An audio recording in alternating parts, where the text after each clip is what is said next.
This is Decoding Learning Differences with Kimberlyn Lavelle, and this episode is an interview with Vibha Arora talking about the emotional side of some of our academic struggles and what we can do about it, how we can support our kids. Vibha is a positive discipline coach and a conscious parenting coach, and she uses those two disciplines, those two skills, to really support us in knowing how do we handle those big emotions that can come up with academic struggles. So listen in for all of her amazing wisdom. Hi, Vibha. Welcome to Decoding Learning Differences. I am so excited to have you here, and I want to start by letting you introduce yourself to everyone, to the audience. Sure. Thank you so much for having me. So my name is Vibha Arora. I am a positive discipline coach as well as a conscious parenting coach. I have my own coaching practice, and I have been helping and supporting parents to kind of do the whole parenting thing in a less than mainstream way that has been really effective and really focusing on long-term rather than short-term fixes. And I love what I do. I'm here in Southern California. I've been working from home since the pandemic started, and I'm kind of loving it. Yay, love it. Okay, so what I wanted to start with and have everyone see is kind of talking through what do we do in this situation. We've got a parent who is very frustrated. Yeah. The child is very frustrated. The parent has a struggling learner, and that kid is, no, I'm not going to work. I refuse. So they're in this battle of wills almost, and everyone's miserable. Everyone is stressed. Everyone is miserable. What can we do to help this family? Yeah, I mean, unfortunately, we see this so much more now, I think, than ever before. And you're right, both people are frustrated, they're at a standstill. And so I would take this from both a positive discipline approach as well as a conscious parenting approach. And just to give a little background on both of those things, both of them, I kind of feel like are like the wings to the puzzle, right? Because positive discipline is really going to help us look down underneath the surface behavior, which is this child that's refusing to do homework, and go deeper down to the root to find out what is the actual cause, what's really going on. When we understand things at the root level, then the solutions that we put in place are going to be able to help with not only the surface, but actually help at the root level, which means that it'll be a long-term solution instead of just a quick fix. So positive discipline does not involve any type of punishment. It also does not involve any type of rewards, which is confusing for a lot of people because they think positive must mean that we reward, but it's actually very much about deep understanding and connection and introspection. We want the child to be self-motivated, which sounds impossible. And it does take time. It's not an overnight fix. But so that's this angle that I'd look at from a positive discipline standpoint. And then to just talk about the conscious parenting piece, it's similar. It's looking at this parent's frustrations, not just the surface level of the kid isn't doing their homework, but what's really going down at the core of that, at the root of that trigger, because that parent is being triggered. Once we can find out where that stems from, then again, we can place solutions at that level. We can place some healing and understanding there, some compassion for what mom's going through. And then again, based on connection, really focusing in on the child that you have in front of you, not the child that you've hoped that you have or that you wanted or that the neighbor has. So when we combine these two approaches together, I think that's when we really get the two wings that are, able to move this situation out of the stress that it's causing right now. So having said that, what we know is when it comes to academics, the way mainstream school is structured, and I know you know this, it's not for everyone. It's a system that was created, decades and decades and decades ago. And while there have been changes, for the most part, it still caters to a specific type of learner. right? And so if we are not addressing what's going on with this particular child, maybe this isn't the way he learns. Maybe he needs something else. And maybe this has nothing to do with academics at all. Maybe he's upset about an argument he got in with his sibling. Maybe he's upset because he can't watch his favorite TV show, whatever it is. We need to get to the root of the issue first. Typically, generally, kids do not misbehave because they think it's fun and they enjoy getting us worked up, which oftentimes it feels like they're doing it on purpose. What we know is that when a child is not behaving in the way that we want them to, it's either because there's a lagging skill or there's a missing need. There's a need that's not being met, or there's a skill that they don't know how to do. So once we can narrow down on what is the actual issue, what is the refusal about? Is this child hungry? Have they had a snack? Are they tired? What in that photo, which you showed, you can see that they're in a power struggle. And one of the, I think, easiest ways to relax a power struggle is to offer limited choices. Would you like to do your homework sitting at the table, or do you want to do it sitting at the couch? Still doing homework, but we're giving them some autonomy, some feeling, some sense of control over their environment, which, if we remember, they're sitting in this uncomfortable chair usually for 8 hours at school. They don't really have a lot of control of their day or their time or when they do what. So imagine if we were like that all day at work and then we came home and we had to do it some more. So having that kind of understanding and compassion and empathy, that would be the positive discipline kind of place for that. The conscious parenting piece is a little more difficult. It's what I call advanced, because a lot of parents want to look at the kid and they'll go down deep and figure out what the issue is with the kid. But when it comes to ourselves, we're a little more hesitant to go there for some reason. And so I would encourage for this parent to look at, what is this really about? What's coming up for her? What is she afraid of? What is she worried about? Usually it's judgment. It's comparison. It's what will people say? It's my kid's never going to be successful if he doesn't do this, second grade math problem. This is going to determine the rest of his life. And we call it the gutter with my clients. Like we go all the way to the gutter. If they don't do this homework, then they won't pass second grade and they'll never go to college and they'll end up homeless in the gutter. And it depends how long it takes to get there. But as parents, I think that's the ultimate fear, right? And so just reminding ourselves as parents is the likelihood of that happening is not very high. And can we just take a breath, calm ourselves down? Because I'm a huge brain science geek. And I know that with mirror neurons, our child is going to reflect our energy, right? So if we are stressed out and we are frustrated and we're raising our voice, they're either going to meet us there. And if they can't, which it seems like in that picture was happening, they just go silent, which frustrates us more, right? So we need to self-regulate ourselves before we can engage with any possible solutions to just getting the homework done.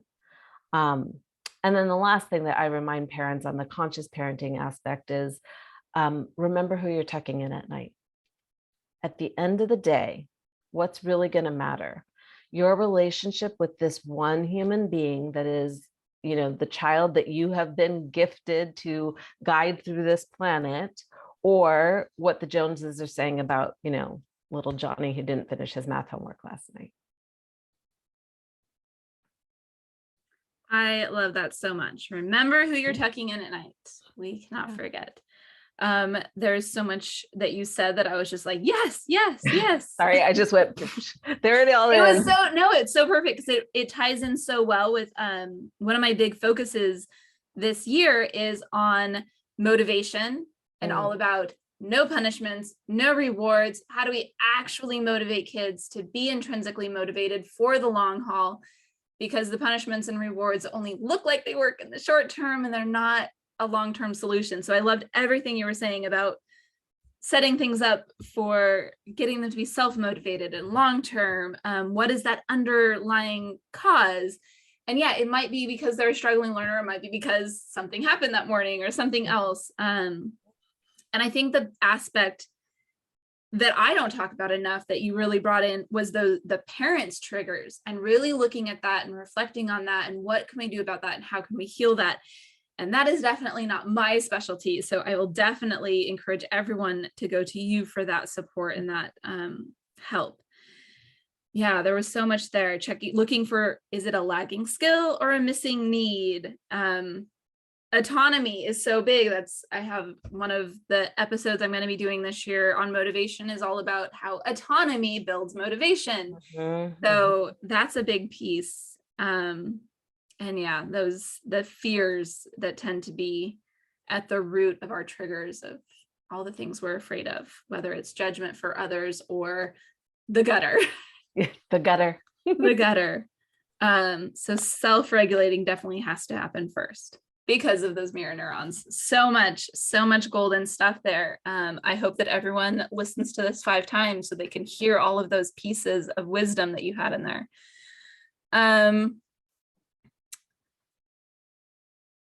So people want to self-regulate and calm down. The one big one that you talked about that I think can help is remember who you're tucking in at night and kind of just like, this doesn't matter. Who cares if they do this 2nd grade problem or not? Or even high school, like even if the kid is in high school, even that doesn't matter. It's a math problem assigned by a math teacher. Like it's not life or death at all. And that's a really good point too, that I bring up with parents a lot around academic, struggles that are happening in the house. If you are choosing, unless you're homeschooling, in which case, all the power to you.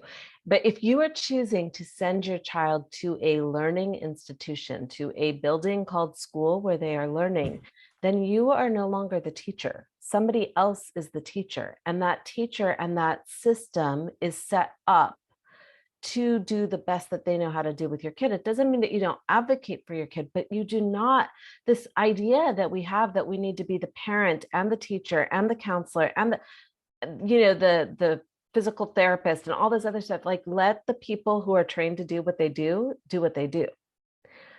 The problem becomes, I think, I used to be a teacher, so not throwing teachers under the bus, but oftentimes when a parent is practicing positive discipline, meaning they are allowing the teacher to do the teaching and for them to do the parenting, teachers tend to think that there are no consequences at home. And so this again is when we go against the grain of traditional parenting. One of the things that I tell all my clients and all the students that take my courses is that you're going to get pushback. You're going to get pushback from teachers, from family, from the lady at Target, because you're doing things differently, right? And a very simple at the beginning of the school year conversation about, you know what, I totally respect you as a teacher. I'm going to leave the teaching to you. I am absolutely there to provide the environment for my child to thrive academically. But as far as like choices and consequences that they make academically, if they choose not to do their homework, I'm going to let you handle that. Right. And that separates, it creates that separation between school and home.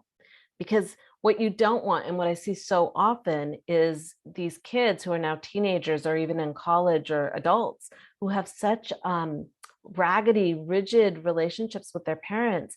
And if you look down to what the stem was, it was academic power struggles. Like, is it worth it? This is a lifelong connection that we're going to start to rip apart and sever because of academics. I don't know, something to think about. I hear you so much on that. Yes, I still teach in the public schools, and I also definitely support homeschooling parents, and I understand all of that. And I hear too often from too many teachers complaining about a parent, that they're, frustrated that the parent's not helping. They don't do anything. They don't help. And when I talk to the parent, they're not a neglectful parent. They are respecting the school and allowing the school to do it. And they are supporting their child in other ways. So yeah, the work might not be getting done, but like I had one little girl, I was looking at her scores. Her reading scores always went up after summer breaks. And I was like, oh, so you're reading with your kid over summer, because otherwise her scores wouldn't go up every single year consistently. It's like they are working hard as much as they can to the best of their ability, but it might not be in getting their homework completed every single day. That's a different a different thing. And I agree, kids have to learn to be accountable for their own stuff and deal with their own consequences and have that autonomy. Absolutely. And you mentioned, for high school, and I immediately had this kind of like, ooh, because in high school, you really shouldn't have anything to do with your kids' homework, essays, projects, finals, whatever. It's so interesting when I talk to parents who are like, oh, I can't do Wednesday night because we're studying for a biology final. I'm like, you don't have a biology final. That's a little enmeshment happening there, and that's a little need for control happening there. And if we don't allow ourselves to start letting go of them at that point, what do we think is going to happen in college? If they're going to college, and even if they're not, if they're going into life, if they always, support is a very tricky thing, right? You want to be there, but you can't be in it. You have to be, I talk about this often, you're on the sidelines, you're not playing the game. Yeah. Yeah. Yes. I love all of that.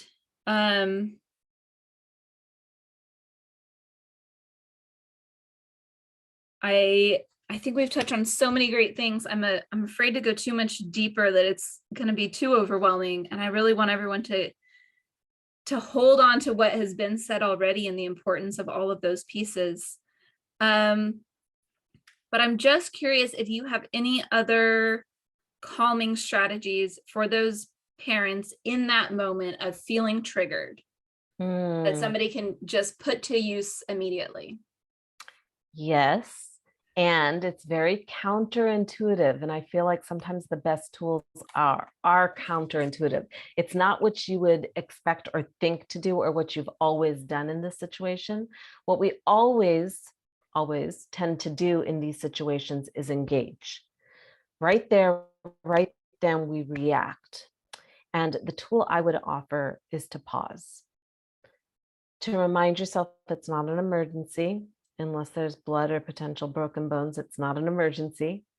That we are allowed to step away from a triggering situation to regain our own ability to regulate, to take the deep breaths, to just step away just for a second and to announce it. You know what?